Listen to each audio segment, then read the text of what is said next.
Hi, my name is PJ, and welcome to our short presentation. Have you ever wondered how the rich keep getting richer while broke people stay broke and the middle class seems to be shrinking? Well, this isn't nearly as mysterious as it may appear when you examine the specific differences in how broke people, the middle class, and the rich spend their money. Now, this is such a simple concept, yet so profound, it nearly knocked me out of my chair when I finally understood it. I'm going to show you exactly how the rich spend their money, and you can evaluate for yourself why they keep getting richer and the broke keep getting broker, and why the middle class remains so stressed out. Now, to get started, I'd like to review some financial terms we'll be using during this presentation. The terms that you need to be familiar with are cash flow, which means money you bring in, expenses, which means money you spend, assets. Now, this is the most confusing one. You're probably familiar with the traditional definition of an asset, which is something you own or have equity in. However, back in the 1990s, Robert Kiyosaki introduced us to a new definition of an asset in his groundbreaking Rich Dad, Poor Dad series of books. Robert taught us that an asset is something that pays you, and that's the definition we'll be using here. Liabilities is the last term, and it's defined as things that cost you money. As an example, a house is typically viewed as an asset. But can it actually be a liability? Yes. With our revised definition, anything that costs you money is a liability, not an asset. If you have a mortgage, your house is an asset to your banker because it pays him or her every month. But could a house also be considered an asset to you? Yes, in the right circumstances it could, when it pays you money. Let's say you buy a house and you rent it out, and it paid you a positive cash flow every month after all expenses. That would then be considered an asset. Now, one more time with the terms, just to be very clear before we continue. Cash flow is money you make. Expenses, that's money you spend. An asset pays you, and a liability costs you. Now let's take a look at how broke people spend their money. Now, when I say broke people, I'm not referring to the destitute. I'm speaking about that large portion of our society that lives from paycheck to paycheck and who never seem to have any money. In fact, most times there's more month left at the end of their money, and I'm sure many of you can relate to that group. On payday, broke people buy what I'm going to call stuff. Well, what's stuff? Well, that's inexpensive things that people buy that they don't really need to survive. You go into someone's house and you can't find any counter or tabletop space in the whole house because of all the stuff on it. Their house and their cars are full and cluttered with stuff. Well, where do they get all this stuff? They buy it at the flea market, at the garage sale, at the dollar store, at the craft show. So cash flow comes in, and then it goes straight out the expense column to buy stuff. You see, broke people never really educate themselves on assets and liabilities. They justify buying all of this stuff by claiming that it costs so little. But over the years, it's all they ever have. The problem is their cash flow never produced or created more cash flow. Now, please understand, I'm not undermining or taking any shots at this or any group. I just see a lot of financial difficulty out there, and it really doesn't need to be that way. Creating wealth isn't a mystery, it's a formula.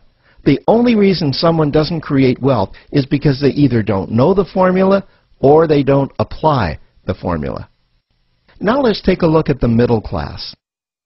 The middle class is the group that society mistakenly thinks are rich. They're not. Yes, they typically earn a six-figure income, and many of them appear rich, but it's what they buy with their money that keeps them prisoners of the middle class. What they typically buy are liabilities. Remember the definition of a liability? Things that cost you. By buying liabilities, the money gets pushed up and out their expense column. Liabilities are items like cars, boats, houses, airplanes, credit card debt. Now let's see just how this happens. The middle class gets a nice paycheck, let's say $10,000 for the month. They then split that down the middle and they pay their monthly expenses with half, and with the other half, they make a down payment on a new car.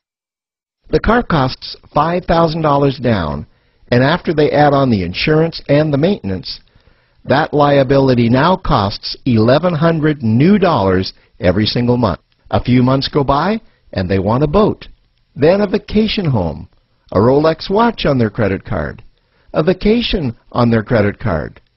And before you know it, their liabilities have raised their expense levels to near or above their income levels. They actually spend equal to or more than they make, meaning that they have to go to work and make a certain amount of money every single month just to cover their liabilities. The other important issue with both broke people and the middle class is that normally all of their cash flow is dependent on their own effort, meaning that they've educated themselves to exchange their knowledge and expertise for someone's money. Also, the money they earn is usually the highest taxed form of income. Here's an example. An attorney is knowledgeable about law, so people pay him or her in exchange for that knowledge on an hourly basis. The problem here is that if the attorney isn't sharing that knowledge with a client, then the attorney isn't making any money. This causes lots of stress and anxiety in their lives, and if you ever ask them to take an afternoon off to play golf with you, well, they very rarely can because of how much money it'll cost them to take that time off. On the surface, life's pretty good. The reality is that it's a roller coaster ride. That's the middle class. Now, I know this group very well because for a great deal of my adult life, that was me. Now let's take a look at how the rich people spend their money. Rich people acquire assets. Again, an asset is something that pays you. If you want to become rich, buy assets that earn you more money. The money cycle looks like this. Acquire assets that produce cash flow, invest the profits to acquire more assets that produce more cash flow, invest those profits to acquire more assets that produce more cash flow. The rich spend their money and acquire things that produce more money. Here are a few examples of assets that produce more money. Investments are the obvious ones: stocks, bonds, real estate. Education is another asset. If you learn how to do something that produces more money for you and you actually do it, that's buying an asset. There's a great quote that goes, "If you think education is expensive, you should see how expensive stupidity is." Another example of assets you can acquire that pay you are cash-generating opportunities, especially those opportunities that can create a passive cash flow. Passive meaning that once you build it up, the money continues to flow whether you're still building it or not. Here's a small example. Let's suppose you bought a pinball machine and you put it in a barber shop, and you don't spend any of the profits. You save them until you can buy another pinball machine and put it in another barber shop. This, by the way, was Warren Buffett's first business. If you don't know who Warren Buffett is, he's one of the top 2 richest men in America. The rich are extremely eager to find those passive cash-generating opportunities because those opportunities continue to pay them month after month, year after year, long after they've stopped working the opportunity. You know, I see this happen again and again with successful entrepreneurs. They find a passive cash flow stream that they build up, and it continues to pay them month after month, year after year. They then take those profits and multiply them in another passive cash-generating opportunity, and then again in another. In conclusion, here's what I've learned over the years.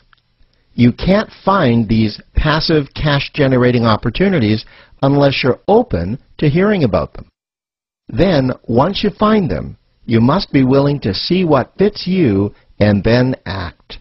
Now, the reason I say this is that I once answered a hokey little ad that I ended up generating 7 figures from, simply because I answered that ad and then took action. These opportunities are out there. You just need to find them.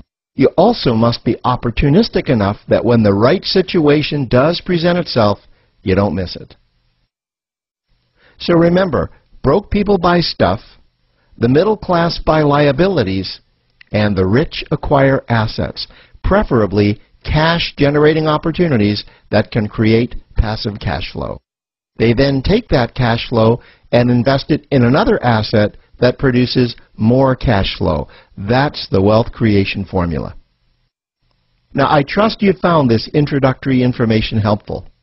Now, to learn about one of the greatest cash-generating machines on the planet, click on the link below to proceed to step 2.